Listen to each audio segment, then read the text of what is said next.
করে দিব, আমি তোমাকে রশি কেটে দেব, তুমি চলে যাও, এভাবে যদি বারবার বলতে থাকে তাহলে তালাক হবে কিনা, স্বামী স্ত্রীর সম্পর্ক থাকবে কিনা, এখন স্ত্রীর করণীয় কি? অনেক ছোট লোক স্বামী আছে, কিছু হলেই তালাক, আছে না নাই?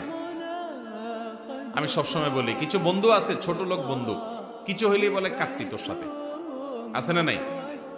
চুন থেকে নুন খসলে বলে কি, বলছে যা তোর সাথে কাটতি।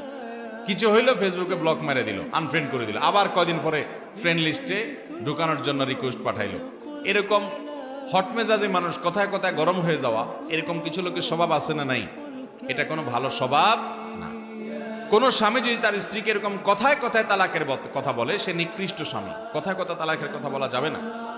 কিন্তু মাসআলার উত্তর হলো, যদি কেউ বলে আমি তোমাকে তালাক দেব, রশি কেটে দেব, অর্থাৎ এখন দেই নাই, দেব ভবিষ্যতে, এই দেব যদি বলে তাতে তালাক হয় না। কিন্তু দেব বলার পরে যদি বলে দিলাম, তাহলে আবার তালাক হয়ে যাবে। অর্থাৎ অতীতকালীন ক্রিয়া এটা যদি বলে তাহলে তালাক হয়ে যাবে, আর ভবিষ্যৎকালীন ক্রিয়া ব্যবহার করে যদি বলে তাহলে তালাক হবে না। অতএব এরকম ঘন ঘন যদি কোনো স্বামী তালাকের কথা বলার বদভ্যাস থাকে, তাকে কোনো আলেমের কাছে নিয়ে যেতে হবে যে কথায় কথায় স্ত্রীকে তালাকের কথা বলা গুনাহ। আবার অনেক মহিলাও আছে ছোট লোক টাইপের, কথায় কথায় বলে যে তোমার সংসার আর করব না, আমি চলে গেলাম বাপের বাড়িতে, ব্যাগটা গোছায় হাঁটা দেয়, আছে না নাই? দাম্পত্য জীবনের সুখে শান্তিতে থাকার জন্য ধৈর্য